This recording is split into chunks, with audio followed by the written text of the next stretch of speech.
Bonjour, on va voir ensemble dans cette vidéo une généralité concernant l'alimentation en eau potable. On va voir ensemble une introduction concernant les étapes suivantes: la production, le stockage, la mise en pression, la distribution. Commençons par une définition globale de l'alimentation en eau potable. L'alimentation en eau potable, ou brièvement l'AEP, recouvre toutes les opérations ayant trait à la desserte en eau potable de la population depuis le prélèvement jusqu'au robinet de l'usager. Ce dernier doit disposer à chaque instant du jour et de l'année et à l'emplacement où il a souscrit un abonnement d'un débit suffisant, d'une qualité d'eau conforme aux normes de potabilité et d'une pression suffisante. La première étape, c'est la production. L'eau qui coule du robinet de consommateur provient soit directement d'un captage, soit d'une usine de production d'eau potable. L'eau pompée dans les nappes profondes subit une filtration et une chloration.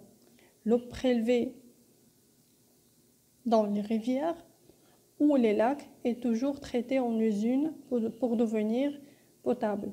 Si vous voulez plus de détails concernant les étapes de traitement d'eau potable, dites-le moi en commentaire.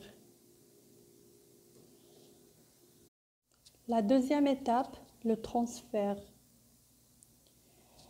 Le transfert signifie le transfert de l'eau potable à un débit généralement constant, depuis un ouvrage vers un autre sans distribution notable en route, et soit gravitaire ou par refoulement.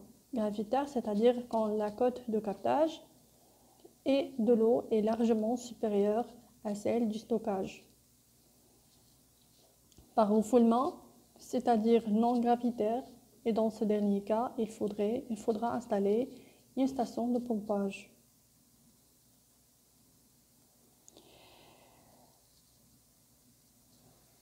Par refoulement, c'est-à-dire aussi si le niveau de la station de captage est inférieur au niveau du réservoir. Parlons ici d'une conduite de refoulement. Voici le schéma qui montre une adduction ici gravitaire et une adduction ici par refoulement.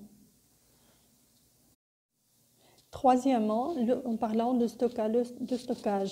Le stockage. Les eaux d'adduction sont transférées vers un réservoir de stockage situé à l'interface entre la conduite d'adduction et le réseau de distribution. Pour assurer la régularité des débits captés, permet d'harmoniser la demande et la production, sachant que la demande est variable, la production doit être constante. Permet aussi la mise en pression de cette eau. C'est la troisième étape du cycle de l'eau. C'est le stockage.